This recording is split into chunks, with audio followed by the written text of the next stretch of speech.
Bam! Bam! Bam! Bam! If you're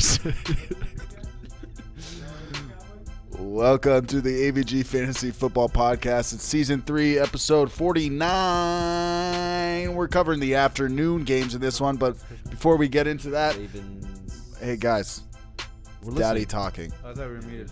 No, Dude, what? I'm muting you now. This is Episode 49 of the Season 3 of the AVG Fantasy Football Podcast. I'm here. I'm the host with the most. My name is Michael Marquinio. I literally have spit on my face.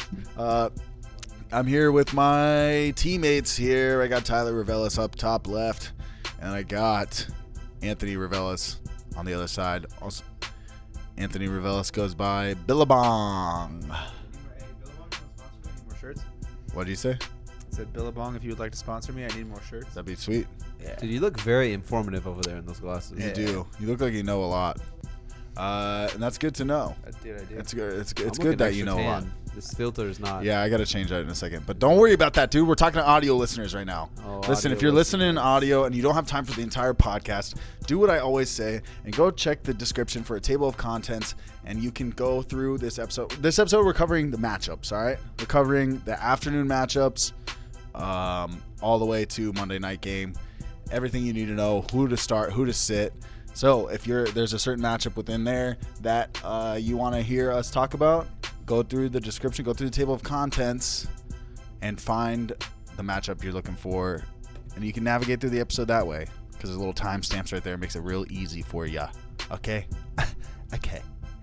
But before we start the episode and get into these matchups, I will say if you haven't subscribed to us on the Apple Podcast app, do it now. Yeah, it really helps us out. Leave us a rating and review on the Apple Podcast app if you haven't already.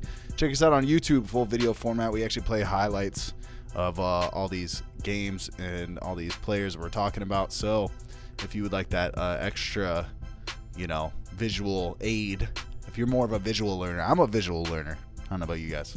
So that way you can check us out on YouTube. Subscribe while you're there. And then if you need any information, you can always leave a comment anywhere. On YouTube, on our Instagram, on Twitter. All these different social medias are linked down in the description below. So, let's fucking do this, dude. Is there anything I missed? Do it. I feel like I always feel like I missed something, but I don't think I did. Let's see. Well, we just hopping in there, boys? Let's do it. Let's do it. All right, so first matchup on the board, we got the Washington football team is taking on the Arizona Cardinals. It's in Arizona. It's in Glendale. We're going to start on the Washington side of the ball. We're going to go Dwayne Haskins. Are you starting Dwayne Haskins? No? Silence means that was no. the cricket. Where's the cricket I was like, where's drop the at? cricket? Yeah, I got to change that template. No longer the Washington Redskins. Yeah. The Washington football RIP. team. But yeah, you're not starting Dwayne Haskins. We can move right on to the running back position where it gets really spicy over here because they drafted Antonio Gibson. Mike, I really wish you would have used the other template on that one. But we're going to use Antonio Gibson right here. Kind of the hot name coming out of Washington. Only plays 26% of the snaps, though. So if you started in week 1, you were pretty disappointed. He gets you 9 rushes, 36 yards. 2 targets, 2 receptions, 8 yards. So not a good game at all for Antonio Gibson. I think going forward that we could see his role expand a little bit more. But in terms of the snap percentage, only 26% for him. You had Peyton Barber, 41%, and J.D. McKissick actually played more than anyone at 44%. So for me personally, until I see it on field, Antonio Gibson, you're going to have to be sitting on my bench, buddy. But you're definitely not getting rid of him. You're not, cutting him or dropping him. Just got to be patient with him. I think he's a rookie. No preseason really hurts these rookies, not being able to go out there and, get acclimated to the system. Yeah. Yeah, I mean, 18 snaps. You said 11 touches on 18 snaps. So that's encouraging when you're looking at when it comes to that. I think he's more of a flex consideration possibly in a PPR format. But to Tyler's point, we need to see more. But I do think it's going to slowly start to escalate up. Yeah, I think so too. And I mean, he was someone who was more of a hybrid player in college. He wasn't a pure running back. So to expect them week 1 to come out and give him 20 carries. I mean, I think it says something to they don't want to give him that workload yet when they're trusting Peyton Barber to get 17 carries for 1.7 yards per carry. But that's gonna change eventually. So be patient with it. I think he's someone who starts to pay off going maybe after week 4 forward. So yeah. That's what I like to hear. I didn't put any of the running backs in there because I don't think. Are you starting Peyton Barber? No. Well, I mean, you got to look at it. This is kind of a 3-man committee here. Like I said, McKissick 44%, Barber 41%, Gibson 26%. Peyton Barber highly inefficient with his touches. 17 rushes, only 29 yards, but he does fall into the end zone twice. So if you're in a standard league, you cannot ignore the fact that when they're getting in close, they're giving him the ball. He had 5 carries inside the 5-yard line in week 1. That was the second most among all running backs. And even in terms of carries inside the 10, he was right up there as well, I think, with the most carries inside the 10-yard line. So for what it's worth, it's not sexy, but when they're getting close, they're handing him the ball. Am I going to start Peyton Barber? No. But if you're in a pinch in a standard league, I guess, where touchdowns are king, I wouldn't mind throwing Peyton Barber in there because obviously he's the goal line back for this offense. Yeah, I'm with that in standard leagues. Fucking go for it. What do you think, Anthony? Same thing? Yeah. Yeah. Agreed. Adjourned. All right. We can go on to Terry McLaurin. I really wish you would have used these other templates. Listen, dude, relax. What, I'm going to use half fucking Redskins templates, half Washington football team? Yeah, because that looks good. Anyways. Terry McLaurin. Yeah, I'm barely ever benching Terry McLaurin. Yeah. He's like one of the guys who I'm like excited for his long-term outlook once Dwayne Haskins is gone, which will be after this year. Because, I mean, it doesn't really matter who guards him. He just seems to perform out there. Yeah. And, I mean, if he was drafted by a different franchise, I mean, we might be looking at him in a different way. But I'm pretty much almost – I'm going to be hard-pressed to bench Terry McLaurin any week. Yeah, this passing attack moves through McLaurin. Even in a tough matchup last week against Darius Slay, I think he still puts up, 5 for 61 or something like that. Another tough matchup this week against the Cardinals and Patrick Peterson. But this passing attack moves through Terry McLaurin. So, yeah. In PPR leagues, I'm a little more safe with him right there. I think he's a good flex play. Yeah. I mean, I don't want to say he's cornerback proof because no one is. But, I mean, even last year's rookie, he was beating some of these good corners. And he's continued to, I mean, through 1 week, do it again. So, Terry. Yeah. When we told you to fade, he said, hold my beer. Oh, look, there we go. If he doesn't score again, I think he's actually a low-key buy low target, which might be maybe a wink-wink for future episodes. Wink, wink, wink, wink, wink, wink. We see the future. Steven Sims Jr.? I'm not starting Steven Sims Jr. A good bench stash, because he's got the boom potential. Good DFS dart throw, but not in my lineup. Yeah, for sure. That's enough for me, dog. I'm with you on that one. We can move on to the Arizona Cardinals. They beat the Niners last week. This is my NFC West champion team, I think. Actually, if anything, I'm thinking it would be Seahawks and Cardinals. But anyways, Kyler Murray showed up. He got it done. Are you starting Kyler Murray against the Washington football team? Yes. Yeah. I do think that I'm interested to see what this defense does against Kyler Murray, though. Yeah. Because they went in there and gave Philadelphia trouble. Yeah, because that's the real question, right? Is like, was that the Eagles' offensive line beat up, or was Washington's defense like pretty decent? I think it's a little bit of both. I mean, you got to give Kyler Murray some credit going against the Niners front seven. Still one of the better defenses in the NFL. I think the Redskins are right up there in terms of like the front seven at least. So, yeah, we'll see how it is. At least Kyler is a little more mobile than Carson Wentz is, so his ability to escape the pocket and make something happen with his legs is nice. I think just going forward after what I saw in week 1, you're starting Kyler Murray, you're starting Kenyon Drake.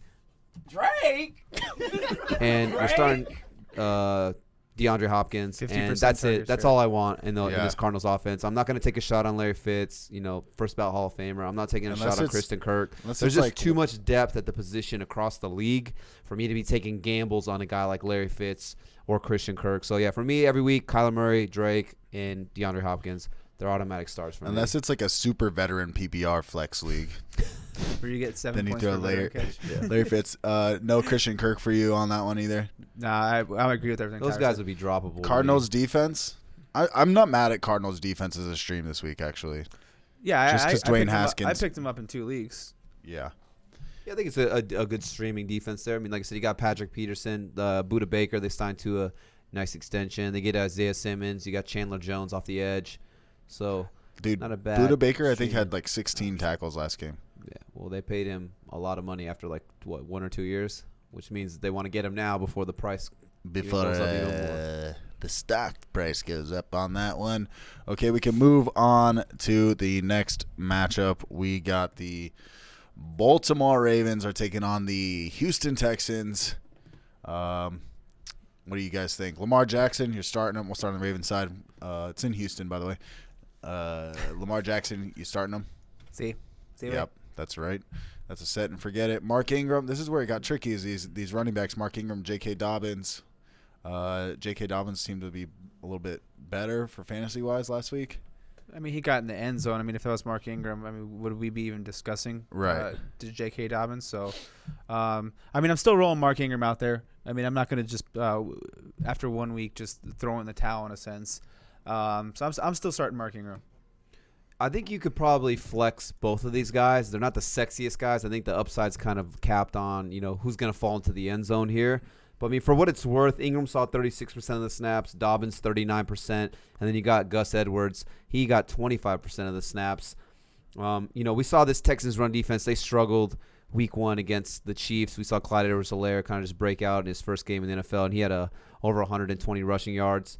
And for what it's worth, Dobbins had 2 rushes inside the 5-yard line, and no other Raven running back had a single carry inside the 5-yard line, not even Lamar Jackson. So it could have just been game script, could have just been like, hey, that's the guy who was on the field at the time.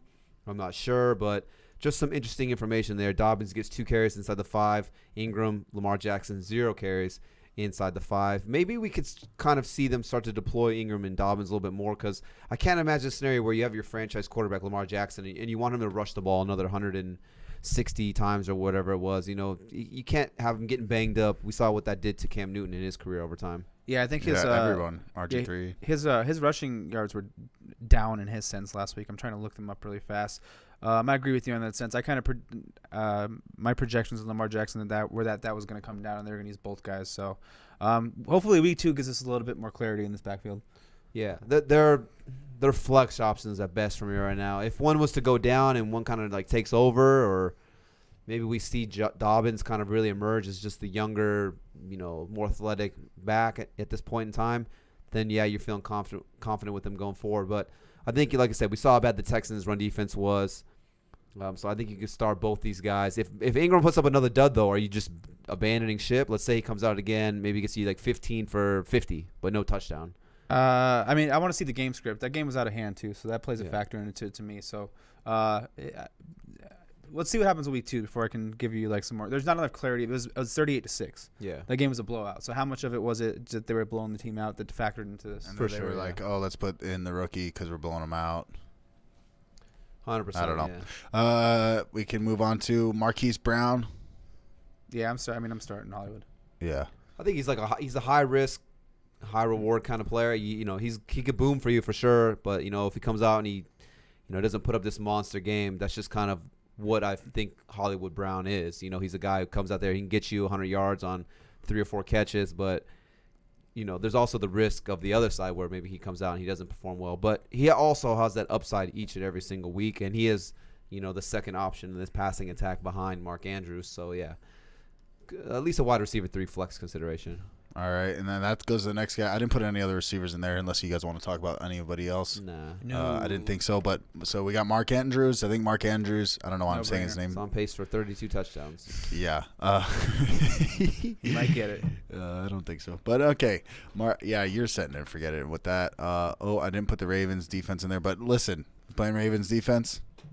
Yeah. I think so. That offensive line this is kind of caveat into the next player, but that offensive line did not look very good for the Houston Texans. Not at all. I'm actually worried about this guy, Deshaun Watson. I would probably be looking elsewhere if I have the option to do it. This defense is a good defense, and we saw what the Chiefs' offensive line or defensive line was doing against them last week. So I'm kind of worried for Deshaun Watson's season this year. That was one of my worries, is the D-Hop-less Texans and the offensive line and the defense not being very good is what that could potentially do to his fantasy season. And in week 1, it kind of that question I had was surfaced. It was week 1, so it's not. I'm not going to overreact, but I'm starting to have a little bit of worries after week 1. Yeah, I have him as a low-end QB1. I have him at my 10th overall quarterback. Like I said, that offensive line is pretty shaky, and the Ravens' defense is definitely one of the better ones in the league. But with that being said, I think you're starting Deshaun Watson. And for one thing I've noticed over just watching Deshaun Watson over his couple years in the NFL, he's like the king of garbage time. Like he could be having like no points really, and then in the fourth quarter he comes out and he gets you 2 touchdowns, some rushing yards with his legs, and he ends up giving you a good game. So I could see a scenario even if this game maybe gets out of hand. He's just always scoring points because I feel like they're always chasing in the fourth quarter. So maybe the ceiling's not through the roof, but he should have a decent floor for you. That trash can points. Yeah. I mean, I'm gonna monitor real quick what you said though, because I mean last week even though he did get garbage time points, that wasn't a game you want out of your quarterback. I mean, 253 for 1 and then another 20 on the ground. If it's a similar stat line, I think we might have to consider Deshaun Watson not an auto start going forward. Yeah. Just something to monitor. That's something I'm monitoring personally this week. Yeah. Monitoring. We got David Johnson. I think you can play David Johnson. Is it just lower expectations? Yeah, lower expectations a little bit, but then at the same time, I mean, the Browns running backs, maybe the Browns running backs are just that good, but they did have success on a yards per carry basis against the Baltimore Ravens front seven. So it gives me a little optimism that he could do that, and he's involved in the passing game. So you're firing up David Johnson. Yeah, for sure. I think he's like a low-end RB2 for me. Hopefully, I think the game kind of got away from him on Thursday night in week 1, and that's kind of where, he was kind of game scripted out in a sense. But as long as this game can be competitive for the most part, then at least a low-end RB2. You're starting David Johnson. Like you said, and he's incorporated in the passing game. Is Duke Johnson going to play? I know he had an ankle sprain. Ooh, I believe he is out, but I'm not sure. I threw him in there. Duke Johnson Jr. Do I throw the red line or what? Yeah, hit him with that red line. I don't think either way you're starting Duke Johnson. I'm going to clarify that. Can someone pull up the I'm trying to pull it up right now. Injury report for the Texans? Let's just get into receivers and I'll clarify. We're not starting him anyway, so it doesn't. But I'll get to it. Who's going to start Duke Johnson even if he was healthy? I'm just saying if he's out, obviously, there's boost up, even sure. David Johnson's it's not, value it's a not, little bit because it's not clear yet. he's never going to leave the field. It's not clear yet. He wasn't officially ruled out. Okay. So we got Will Fuller. I think you're starting Will Fuller, obviously. Yeah, I'm starting Will Fuller regardless of the matchup. Yeah, tough matchup against Marcus Peters and Marlon Humphreys on the outside. But with that being said, he's the only one who has real chemistry and a rapport with Deshaun. I'm super hyped on Brandon Cooks this year going forward, but Will Fuller would be the only Texans wide receiver that I'd be willing to start in this matchup. Yeah, so Brandon Cooks. I wouldn't be starting Brandon Cooks. Still kind of got the quad. I mean, he's been practicing. He's going to play. But like I said, it's a tough matchup against Marcus Peters, Marlon Humphreys. This Ravens defense secondary is one of the better ones in the NFL, that's for sure. I didn't see anything in week 1. Obviously, he only played, 50% of the snaps because the game got out of hand. I am hyped on Brandon Cooks, and I think he could be a potential buy low candidate going forward. But this week is not the week that I'm going to feel confident throwing him to the lineup, especially with how deep the wide receiver position is, just all around. Yeah, I'm not starting Brandon Cooks. I hope he gives me a little bit of a boost of confidence this week, even if he doesn't have a good game. He was a player I was actually just thinking about driving around because that's what I do for half my day is drive around.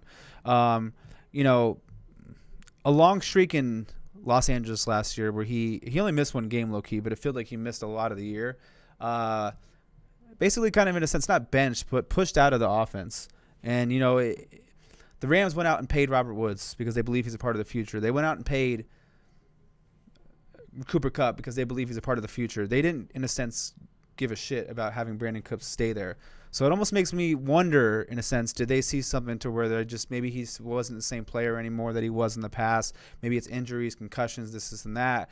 And, injured again coming into Houston. I want to see a little more this week because if I don't see much more, even if it's a tough matchup, I said it's not about the stat line, it's about other things. I'm going to start to worry about whether Brandon Cooks is, even a weekly starter. Yeah, for whatever reason, I don't know what it is. I mean, the guy was consistent, 4 straight 1,000+ yard seasons, but nobody wanted him.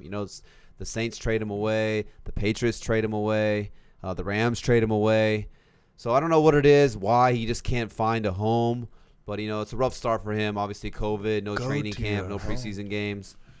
But, obviously the game script was bad for him in week 1. He was already banged up. Game got out of hand. There's no reason to put a guy out there who's already kind of not 100%. You don't want him to further, hurt the quad injury. Now he's really out for an extended period of time. Yeah, it's just something I'm monitoring. Like week 2, there's a lot of stuff I'm monitoring because now we have a little bit of data to look off of versus week 1. It's like we have 1 week. How about I didn't put Kenny Stills in here, but what about Darren Fells? No. He was used a lot. No. I do notice. I do notice. He had 2 targets. Oh. What? Wait, who was? No. Good targets. Oh, it was a different tight end. Sample? No. Akers. That's what it was. They have Akers and they have Darren Fells. Yeah, don't play tight end in Houston. I was trying to get cute. See, don't get cute. We talked about it. I mean, you're always cute, but I mean, that's why you don't have to get cute. Okay. Houston Texans defense. I think you're gonna fade that against Lamar Jackson. I don't think you're ever. Well, maybe Steelers, but you're not starting many defenses against Lamar. Yeah. So we'll move on to the Chiefs. This will be quick. Chiefs are taking on the Los Angeles Chargers. Pat Mahomes. Start him. Clyde Edwards-Helaire. Start him. I got these out of order. Hardman. Do not start him. Yeah, okay. So Mecole Hardman, don't start. Are you dropping Hardman or are you still stashing him on your bench, seeing how it unfolds as we get, progress through the weeks? I dropped him in 2 leagues. That tells you how I feel about it. His role didn't seem to expand to any extent that even gives me optimism in a sense. So it's like, why am I going to gamble on a rotation after when it comes to Clyde Edwards-Helaire, Travis Kelce, and Tyreek Hill of who's going to get the ball in that week? DeMarcus Robinson, Sammy Watkins, or it was like 5th, 6th on the pecking order. Yeah, only one target. If he blows up, it's like I knew that was coming. No, I got lucky and it just happened. Yeah. So I'm not playing that Russian roulette. Yeah. Get this shit out of my face. All right, sorry. Sammy Watkins had the great week 1. Are you making the mistake you did last year and you're starting him this week? That's on you, bro. That is literally on you. I'm not big on Sammy Watkins. I get it. He had a big week 1, and people are saying, "Oh, well, he had a good Super Bowl game. He had a good playoff run." Okay, good, tight. But he just has been so inconsistent throughout his whole year. He's so boomer bust. If you want to take the gamble on it, that's on you. But if he burns you, you cannot be mad at anyone but yourself for throwing a guy like Sammy Watkins in your lineup. Yeah. I couldn't agree more. I'd be faded. I just feel like there's so many more safer options. You hear me? I've said it so many times. The wide receiver position is just so deep this year. There's just so many other options for a safer floor, and even guys who have a safe floor on top with a boom as well. I just don't like it. Robbie Anderson or Sammy? Is Robbie Anderson your go-to? Yeah, I'll go Robbie Anderson. Because he's like a guy I picked up, and I feel like a lot of people. How about Corey Davis or Sammy? There you go, Davis in that one. I'll go Corey Davis just because he's the only one there. Yeah. Okay. Let's just say at least 8 just targets. A couple ideas. All right, Tyreek Hill, starting him. Travis Kelce, start him. Lightning bolt. Chiefs defense against the Chargers. I actually don't mind it. I don't mind that either. Yeah, I like this as a good streaming option. I mean, extra time to prepare for the Chargers division game, so they're kind of used to them. And then like I was saying, if the Chargers could barely score 16 points against this Bengals defense, that's terrible. I can only imagine what are they going to come out here and put up 25, 30 points against the Chiefs? I don't think so. So but I don't think so either. Yeah. So I'm not mad at streaming the Chiefs defense here. Yeah, do it. So we can move on to Chargers. Tyrod Taylor. I don't think you're going to. It's going to be no from me. It's going to be no from everyone, huh? Oops. Austin Eckler traded to the Patriots. Oops. I'm all over the place. Chargers, Austin Eckler. I think you got to start him. You got to start with Austin. Yeah, don't be, I know he only got 1 target, so don't be like, oh, man, like he sucks now. I mean, in terms of like who ran routes, I think he ran like 20 routes compared to Justin Jackson ran like 6. Joshua Kelly ran 3. I mean, he's still the lead back in this offense. 19 carries. You like seeing that. The targets are going to come. In a game like this where they should be behind, I would expect them to deploy more of Austin Eckler than last week. Yeah, 68% snap share. I mean, that's the snap share you drafted him at. You didn't draft him in the top 5. We were looking at these workhorses.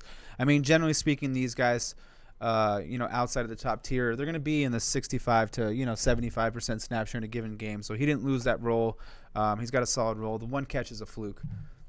It's a fluke. It's a fluke. If he doesn't score in the end zone again, he's someone that I would say you could try and target after 2 weeks. Buy low, yeah. Joshua Kelly found the end zone last week. Are you starting him in like a double flex league or something like that? No.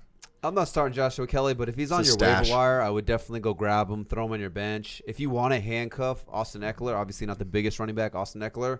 If you want to handcuff him with Joshua Kelly, I wouldn't be mad at that at all either. It seems like, they kind of trust Joshua Kelly to be like the next in line. I mean, it's, 12 carries and some goal line work. It's kind of, I don't want to say he's getting that Melvin Gordon role, but kind of like the poor man's version, I guess you could say, of like a Melvin Gordon, because Austin Eckler not getting that full workhorse load. So, yeah, just at least a guy I think you should grab and throw on your bench. By the way, what's up? Melvin Gordon and Austin Eckler were both fantasy relevant when they both played together. So, I think so. So, don't be, if you have Eckler and Josh Kelly gets more involved, don't be upset. You might have drafted him a little bit higher than his fantasy performance, but I think you'll be okay. Yeah, Joshua Kelly was widely available, so he's probably still available on a lot of people's waiver wires. Rest of season, Josh Kelly or Myles Gaskin? I'll go Joshua Kelly. I'll go Myles Gaskin.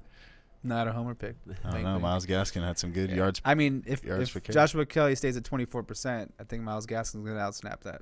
So we'll see. 1 week. 1 week. 1 week. Keenan Allen.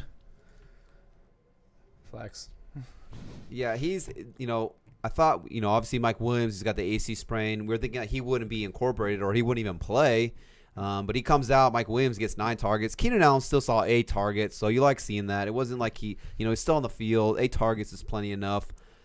He's more of a PPR guy for me, but is he going to be this superstar where he's seeing 140 targets, getting you 90-plus catches and whatever, 1,200 yards like he did with Phillip Rivers slinging the rock every week? It looks, after week 1, it's early, but it doesn't look like that's what it's going to be the case right there. So would you say anything like a flex guy? Flex. Yeah. Yeah. PPR. I mean, Tyrod threw it 29 times, which is kind of his career norm. But in a game where they're chasing, I'm going to assume they're chasing this game. I think that goes up to about 35, 36 attempts roughly. So a few more targets to go around. I mean, no other receiver outside of them named Jalen Gutton got 1 target, but it was basically them two. Very focused offense. That's what you like to see for fantasy purposes, is like a focused offense for 1 week. Yeah. We need more data. Focused. I'm looking at the numbers, but I need more data. Okay. Focus, concentration, focentration. All right, Mike Williams.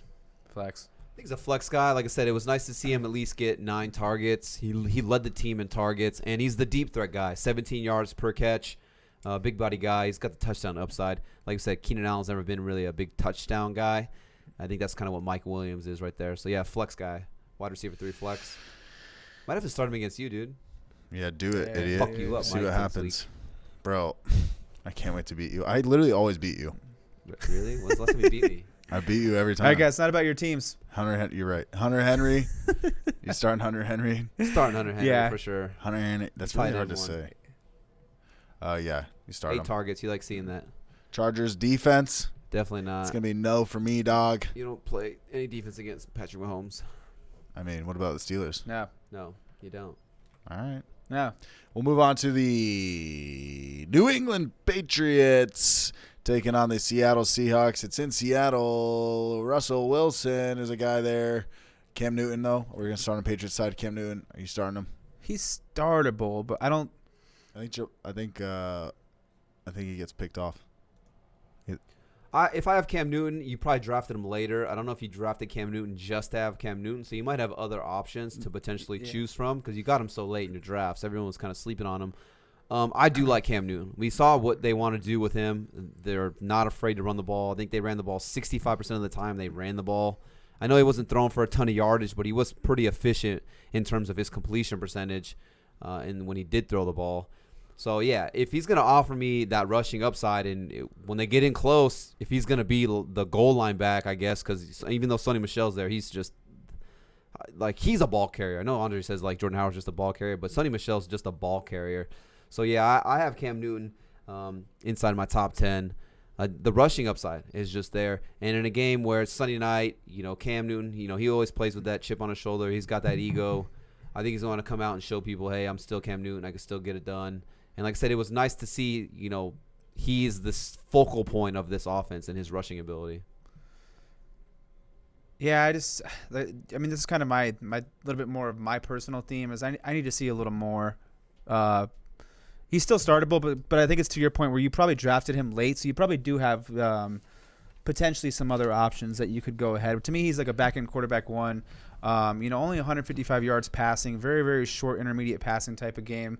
I don't know if I yet want to bank on that he's going to score 2 rushing touchdowns and rush 15 times. Puts him at a pace of almost 250 carries for the season. So, I think there's a lot of upside in this game and going forward. This is my personal opinion on how I'm playing fantasy. Is I'm not going to risk it yet if I have a more of a sound option. If I'm looking for someone on the waiver wire, then 100% I'm going Cam. But that's just my personal style of a start-sit so far. That's why I wear these glasses. Yeah, I like it. How about any of these running backs? I just put James White and Sony Michel in here, but it's James White if I'm starting one, and that's it. And that's PPR specifically. Yeah. I don't know if I'd even start any of these running backs. I mean, James White, Sony Michel, and Rex Burkhead, they each played 19 snaps. Sony Michel is just a bum. I mean, 10 carries, 37 yards. He falls into the end zone. That's kind of what he does. If Sony Michel doesn't fall into the end zone, he's not going to get you enough total yardage rushing. There's 0 receiving upside. I just wouldn't play him. And then you still have Rex Burkhead, who just, he gets incorporated here and there. I mean, James White, he would be the one guy, but, I mean, only 8 touches for him, 3 targets, 3 receptions, 5 rushes. I just don't know where any real value is here. I'd be benching all these guys. James White's a good depth play, for bye weeks or if injuries, but where's the upside at with any of these guys if they're not falling into the end zone? Yeah, I'm with you on that one. I agree. James White or bust. I'm interested to see. I know Damian Harris is on IR. He's available in a lot of leagues. The reports out of camp were that Damian Harris was the best running back in camp. Obviously, Sony Michel was kind of on the pup still. So I'm just kind of curious. Once Damian Harris comes back, he's on the IR for the hand injury, so he's still able to run. He's still able to be conditioned and should be in football shape at least, or somewhat of football shape. I'm curious when he comes back if they kind of swing more to him. If Sony Michel gets phased out, does Rex Burkhead get phased out? Like, is there 4 running backs now? So I mean, if you've got a spot, hopefully you got some IR spots on your league or your team. If Damian Harris is out there, I'd go grab him and I would just stash him because he's an interesting player to keep an eye on going forward when he comes back. Yeah, I agree. Did that I like that one. I was like, oh, I can use him in IR? Cool. Yeah. It is nice when you throw him in the IR. Oh, say less. It just sucks when you're like week 6 or something, and all of a sudden they pop off the IR, and you're like, I don't know if I want to start this. No, you're not starting week 1 when it comes off. You're waiting. Yeah, it's just something you want to hold on to. No, but I'm just saying you it's have like him on your team because it makes you adjust your bench, is what I'm saying. That's the only thing yeah. that sucks about that. But that being said, let's go on to Julian Edelman. I think he's like the guy there. He's like the only guy I'm considering so far. He's a PPR guy. Cam did only throw the ball 19 times. I'm going to assume he throws it closer to 30 in this matchup. So that's more targets to go around to Julian Edelman. That's the one reason I'm somewhat okay with James White in a PPR double flex. That's the one situation where I'm okay with it. Cam did use Chris McCaffrey against the Seattle defense a lot, so we could see something of that. But Julian Edelman's the only one I'm considering. I'm not going to trust N'Keal Harry yet until I see more. Yeah, Edelman, like I said, PPR guy right there. But I would go grab N'Keal Harry. I wouldn't drop him if you had him. I definitely want N'Keal Harry on my bench if I have him. He played 80% of the snaps. Edelman only played 58% of the snaps. In terms of targets, only him and Edelman were the only receivers on the team to get targets.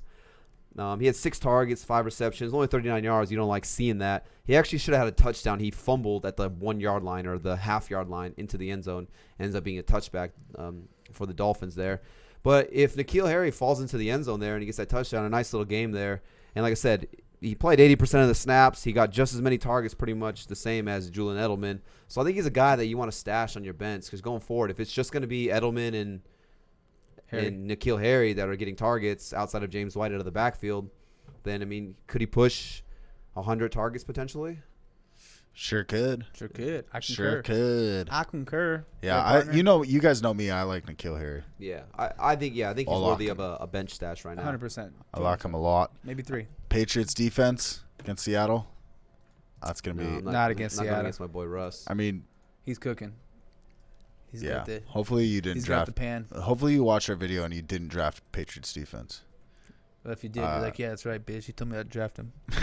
They just fucked up the Dolphins. There's just like that. We'll move on to the Seattle Seahawks. We got Russell Wilson in the building. Dude, I think Russell's you got like, it. Our cancel so hot right now. He's cooking up in the kitchen. Russell- He's hot right now. Russell Where do you get that Wilson. cooking for Russell Wilson drop. Yeah, you're starting Russell Wilson. You smell that? Russell Wilson. Chris Carson. Yeah, you're not benching Chris Carson. Yeah, after Yeah. that game, you're dialing up Chris Carson right here. Dial 'em up. I didn't put Carlos Hyde in there, but I don't know how you guys feel. Not playing Not Carlos. trusting Yeah. Carlos Hyde. I don't even think I would pick up Carlos Hyde. I mean, he's good to own. He's a handcuff for Chris Carson. It's You're part a of the committee. handcuff. Yeah. Do you want to handcuff me right now? Ew, okay, dude, we're getting weird. People are listening, dude. I don't care. All right. They can watch. Wide receivers will go DK Metcalf. He's starting DK Metcalf. You're starting your Metcalf and your Lockett. I feel like, I mean, you invested a good pick on them. They both had a solid week one. I don't. You have to have some solid options to bench either of these guys. I feel like DK Metcalf. Yeah, I would say just temper your expectations here on Metcalf. You should see Stephon Gilmore. I mean, Lockett predominantly lines up in the slot. Metcalf lines up on the outside. So we'll see if Stephon Gilmore will shadow him across the field from left to right. If I'm going to play one of the two, I'm going to go with Lockett. I mean, they each get 8 targets. Metcalf only gets 4 catches on his 8 targets. Tyler Lockett just more efficient, 8 targets, 8 receptions. So I would just say temper expectations with DK if you have him. It's kind of, he's a high-risk, high-reward play for me this week just because he is going against Stephon Gilmore. He's still kind of only his second year in the league, and maybe Russ just kind of leans on the guy he's more comfortable with and the rapport of a guy like Tyler Lockett. So, like I said, he's a kind of a high-risk, high-reward start for me, but he has the potential to boom because, it's DK Metcalf. Guy looks like 6'5", 500 pounds out there. 6'5". I agree with everything you said, except for I don't know if he's such a high risk yet. I mean, the offense was essentially Tyler Lockett, DK Metcalf, and then you had Chris Carson 6 targets, which is somewhat. I want to say it's an anomaly. I don't think he's a 6-target running back. He might. I don't even know if he had 6 targets in a game all of last year. Nope, he didn't. Oh, one game he had 7. Sorry. So I think if he does get 10 targets, if this is a little bit higher scoring affair, I think his target share is somewhat safe. Now, whether he goes out and balls against Stephon Gilmore, that's a different question. But Yeah. I don't know if he's so much of a boom or bust player this year because I do think in his second year he's developing, and the target share might be a lot safer and higher than it was in years past. But like I said, we have 1 week to look at, so that's another thing that I'm watching this week to see how that target share plays out. Yeah. Just a tough matchup against Stephon Gilmore. For is what I sure. was saying. Definitely down on Tyler Lockett, like I said right here. 8 targets, 8 receptions. That's Russell Wilson's go-to guy. Definitely boy. down up Tyler Lockett right here. You're my boy, T. And that's hot. Okay. Greg Olsen. I'm not mad at him as a back-end tight end 1. Maybe you're streaming tight ends. Maybe you got a Kittle. Kittle's out. You're scrambling the waiver wire. Who's there? All these names are gross. Oh, Greg Olsen's there. Like you're saying, when you're finding these back-end tight ends, you're kind of just looking for a tight end who's got some touchdown upside. And we touched on it all in the offseason, all in draft season. Hey, for whatever reason, in this Seattle offense, they utilize the tight ends in the red zone, and Russ looks for them. And what do you know? Lo and behold, week 1, Greg Olsen, nothing sexy, only 4 catches, 24 yards or something like that, but falls into the end zone. So, yeah, I wouldn't be mad at streaming Greg Olsen right there, especially if you're a George Kittle owner and you're looking for a replacement. Yeah. Yeah, I'll give you a scenario where I had to check myself for a second. So I was looking at my lineup, and I'm like, all right, I got Hayden Hurst week 2, and I'm like, Greg Olsen's there. I'm like, did I pivot to Greg Olsen? Then I'm like, all right, it's been 1 week. I'm like, relax. But that just kind of tells you what I think the potential of, like, Greg Olsen with Russell Wilson and the tight end position touchdown upside is. We've seen, like, year after year. I mean, it's always been in segments, the right word for this, where it's, like, been, like, a block of 4 weeks where a tight end's a good stretch, and then they get injured, and then someone else is good for 4 weeks. Disley was top 5 tight end prior to going down last year, so yeah, I don't think that Greg Olsen's better than Disley. I'd want to say Greg Olsen on a week-to-week probably is top 5 as far as potential for touchdown upside. I'm not saying like go out and have 100 yards, but as far as get in the end zone with Russell Wilson, I mean, the dude's thrown for 30 touchdowns I don't know how many years straight. So I want to say that as far as getting in the end zone, if you're in a standard, I mean, I kind of like taking the shot in this type of matchup. Yeah. So I don't know what it is. Tight end in like, the Seahawks offense, touchdown upside every week. I'll put it this way: the Packers, they're like the opposite of the Packers with tight ends. Seattle Seahawks defense. I think I'm gonna fade it with Bill Belichick's Crazy ass. All right. Let's move on to the Saints taking on the Raiders. It's the first first Las Vegas Raiders game in Las Vegas. So are the bars supposed to open Sunday? I heard that. I think the bars open Sunday at midnight though. Oh yeah, so yeah, I guess we can watch Monday night. Monday Night Football. Monday night. They're like, hey, first home game for the Raiders. We got to fucking open these bars. Like, we can't have any fans anywhere. We got to open the bars up so at least there's some fucking. It's Monday night and we're making football. If you're new to the podcast, we live in Las Vegas, so this was supposed to be a fun year for us watching the Raiders live, going to the stadium, But China had to getting go out. the same color as their jerseys, blacked out, but we didn't get to do that. But here's the thing: is China had to go out and create a stupid thing called coronavirus. It's the Chinese virus. All right, so you got Drew Brees here. How confident are you still playing Drew Brees? You know, Michael Thomas, they said he's supposed to miss a couple weeks. Then reports came out today saying, this is on Friday, saying that he looks good and that he could maybe play. But are you going to take that gamble if you have Michael Thomas to you sit around and wait around for your lineup? And then if he doesn't play, how confident are you in Drew Brees can still be a solid QB1 for you? Are you looking to pivot to possibly stream a different quarterback? I'm going to look to probably pivot and stream a quarterback if I have a good option available. I mean, no, Drew Brees doesn't offer rushing safety. So I might go someone like if I could find someone out there like a Gardner Minshew or something like that. Or I'm trying to think of some. Would you go Cam Newton over Drew Brees? I disagree. See, I would go Cam Newton over Drew Brees, because the safety, the safety that he offers with the rushing upside. I disagree, but that's just me. What do you disagree about? I just think the Raiders' secondary isn't great. So, I mean, I think ideally for Drew Brees, we just watch Teddy Bridgewater throw some fucking bombs against the Raiders. Here, you know what I mean? So, like, I just don't understand. Like, I know Drew Brees had a rough week. It's like Michael Thomas goes down. But I actually see, which is kind of wide receiver, I could actually see Traquan Smith somehow scoring this week. For sure. Yeah, I think you got to temper expectations. Low end QB1 for me, and I'll just leave it at that. I mean, Drew Brees has had a lot of games in the stretch since Alvin Kamara's been in this offense where he's had one like a dud game because he goes out and gets you one touchdown.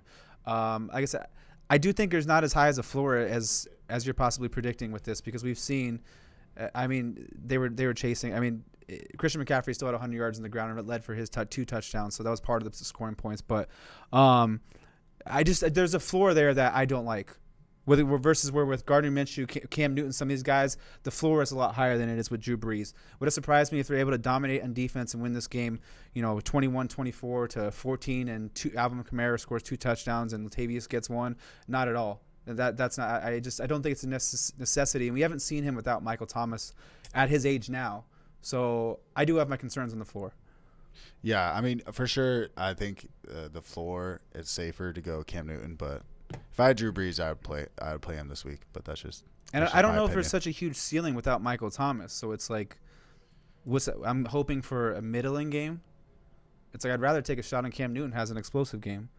I don't know, dude. There's a lot of hype about Traquan in the off season. Yeah, when that dude does something, let me know.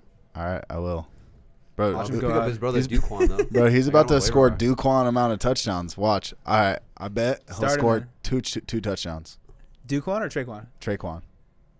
No. Manny Sanders 1, Traquan 2 touchdowns. Two my lord. Pick two my lord. That's such a weird way to put it, dude. Look at that. All right, so audio let's listeners, next, I put middle. Yeah, let's go on to the next thing. Alvin Kamara, you're dialing him up. Looked phenomenal. Looked like the guy I took number 1 overall last year, and makes me not feel so bad when I took him 1 overall last year watching that game because I'm like, hey, that guy's pretty fucking good. So that's what I was hoping to get, but I did not. I think that's a go-to. Latavius Murray, I think you're stashing him. Just it's more of a handcuff. I mean, I'm not mad at him if you're in a pinch. He actually gets more involved than you would realize. Let's say you're in a league and you have Le'Veon Bell and you got Melvin Gordon and then you got someone else potentially. Would you be willing? Obviously, Le'Veon Bell's on IR. Would you be willing to play Latavius Murray over Melvin Gordon? I mean, we saw how bad that. We saw the Steelers defense just shut down Saquon in terms of the rushing game. Obviously, Saquon bails you out in the passing game, and Melvin Gordon can do that as well. But would you be willing to start a guy like Latavius Murray over Melvin Gordon? Melvin Gordon's going to see a workhorse load this week. I know Pittsburgh's defense is good, but I mean, half of that was also the Giants' line. They looked pathetic, to say the least, in that game. So it's a no. And also Melvin Gordon offers that PPR safety where he's going to catch the ball.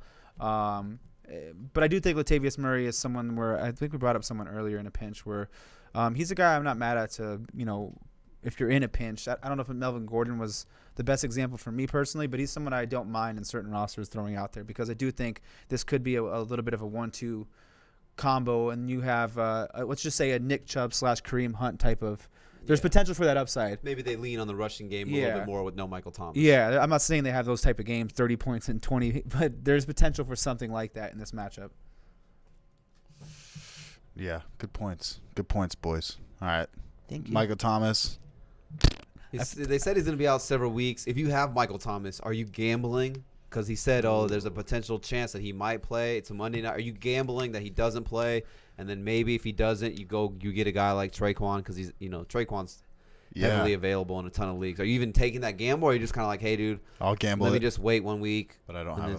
Because I would just wait. I don't want anything to do with it. Yeah, I would do it, but I own him nowhere, so take my. If I had Michael Thomas, I would gamble it. But I don't.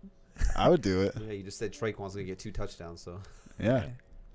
I'm not playing. I'm not messing with that. Yeah. I mean, if he does, it's like if he doesn't, it's like you're in a pinch. I mean, you're hoping Traquan goes out there and has a good game. But the one way I would consider it is if I had Emmanuel Sanders and I had Michael Thomas, that'd be the one scenario where I would consider it. Yeah. Outside of that, I'm not risking it. Yeah, and if I'm the Saints, I'm kind of thinking the Saints, being in Vegas, obviously I'm going to root for the Raiders, but from a football standpoint, I'd like to believe that the Saints will beat the Raiders, and they don't need Michael Thomas to do it. So I wouldn't risk him getting further injured in week 2 when you have the whole season ahead of you in a game that they should easily, I don't want to say easily, but they should at least be favored to go out there and beat the Raiders without Michael Thomas. So there's no reason for them to force him out there if he's not 100%. So I'm hoping the Saints are smart enough, and I believe they are, and they'll just sit him out and let him rest. All right. I believe you. All right. Manny Sanders. Flex play. Flex play. No, if Michael Thomas isn't out there, then you got to dial up Manny Sanders. Flex play with wide receiver 2, wide receiver 1 upside? I mean, against the shitty secondary? He's got a touchdown already in the books. He's got wide receiver 2 upside for sure, yeah. Yeah, wide receiver 2 upside. Nice flex play. He was heavily targeted in the red zone, I believe. I can't remember what it was exactly, but yeah, when Dude, he got in close, they were looking for him. I can't wait for my bold prediction to be right again. I called Robbie Anderson. I call this one. Okay. Manny Sanders, yeah, good flex play. Well, Jared Cook, I think with Michael Thomas, if Michael Thomas is out. Yeah, I think even if Michael Thomas is in, they're starting Jared Cook. Yeah, I'm dialing up Jared Cook right here. He saw 7 targets week 1. I mean, it just seemed like it's Manny Sanders, Michael Thomas, Kamara, and Jared Cook, and they didn't seem to use anyone else.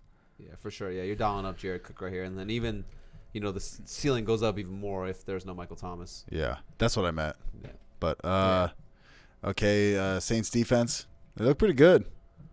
Intercepted Tom Brady twice. I'm not Tom Brady's got the Saints have a good defense, and we're assuming that the Raiders' offense is, I mean, they're an average offense, but I think Derek Carr can make some mistakes, and they could do some things, and it's a good defense. So for sure, I agree. They're a defense where I'm starting if I'm trying to get too cute. Like if I have the Saints defense and I'm a streamer, I'm like I'm not gonna get cute. I'm just gonna run the Saints out there. Yeah, I feel that. That's the theme. Don't get too cute. Yeah, don't get too cute. Because when you do, I don't know. You're starting guys like Derek Carr. And that's not good for your fantasy team. So don't start Derek Carr. Yeah, we got the Las Vegas Raiders. You should not listen to me. Anthony said start Derek Carr over Aaron Rodgers. I did say that. I 100% stand by it. You were talking about in the offseason how you think Aaron Rodgers might. No, actually, you were saying the opposite. Never mind. Aaron Rodgers might what? But yeah, you're not starting Derek Carr right here. Yeah, There's don't just do too many it. options at the quarterback position. Other matchups that are better. Derek Carr, Ryan Tannehill. Go out there and have 3 touchdowns. Derek Carr, Ryan Tannehill. With no A.J. Brown? Yeah, that one's tough. You shouldn't be starting either one of those yeah, guys. You shouldn't be There's starting options out there like Phillip Rivers was my stream of the week for quarterbacks. You got Minshew out there who should be chasing. Yeah. There's a lot of other options. So we're spending way too much time with Derek Carr. No, I just was Hey, low key, Derek Josh Carr had 2 Jacobs? touchdowns though. Yeah. Josh Jacobs, Yeah, light Josh it up. Jacobs, definitely down him up. RB1. I was horny. Brian Edwards. No, It's only gonna be a one no catch for me, him. dog. You're not sitting there. He might even be droppable at this point. We don't have a Hunter Renfrow template. I don't want Hunter Renfrow either. I Yeah. think the only Raiders receiver I'm even contemplating is Henry Ruggs because he's got the boom potential. But even then, this is a tough matchup. You know, Marshawn Lattimore, Janoris Jenkins. You know, it's a good Saints defense. Does he have the ability to hit the home run? He's a speedster guy for sure. So, but like I said again, the wide receiver position is just so deep this year. I'd be willing to take a chance on someone that I know has a safer floor instead of a guy like Henry Ruggs. I'll start Derek Carr again this week. Don't do what he's saying. Also, don't start Traquan as your wide receiver 1. This is a bold prediction. I'm just guessing, okay? I'm just saying that this Raiders secondary, if Michael Thomas is out, there's a potential for that. But I would like to see if I was right. Okay? Darren Waller. You're starting Darren Waller. You're definitely starting the big dog, Darren Waller. Darren Waller. Raiders defense. No, sir. Hell nah. That's going to be a no for me, dog. Okay. That is all she wrote. So, yeah, that's it. The Yeah, we AVG did it. Fantasy Football Podcast, the matchups, part 2, episode 49 of the season 3 of the AVG Fantasy Football Podcast. I just said that twice. Thank you for listening. If you haven't already, follow us on Instagram. Follow us on Instagram. Follow us on Twitter. Subscribe to us on YouTube. Check us out on our next live stream. I don't know if we're going to do the Thursday night live stream now that I think about it because it's going to be the your Dolphins. So we'll check us on social media if you want to see if Yeah, we're we're going gonna to fucking lose. We're doing it. Okay, fair enough. Go sit there and watch us get smacked. Nah. At least No. I can get fucking roasted. No, I don't. Anyways, but thanks for listening. I hope this helps you guys with your fantasy football squad, with your team. Good luck this weekend. Enjoy your Sunday. Start All Derek right? Carr. Don't start Derek Carr. Also, if you're really, really in a pinch, maybe Traquan Smith, but don't do it. You know what I mean? Yeah, start Derek Carr, but don't do it. All right. Yeah, Just- start Traquan, but don't do it. Just like that. So so we could just clip the part where we say start him. On the 5% chance that they have a good game. Stop. No, that's not how we do things I here. don't think anyone believes us that we're serious. Yeah, you right. Yeah, unless your name is Michael, then of course you do. Because Michael. I'm serious right now. I'm starting Traquan Oh, against dude, so am Tyler. I. Derek Carr. All right, that's it. We're out. Us big boys are out.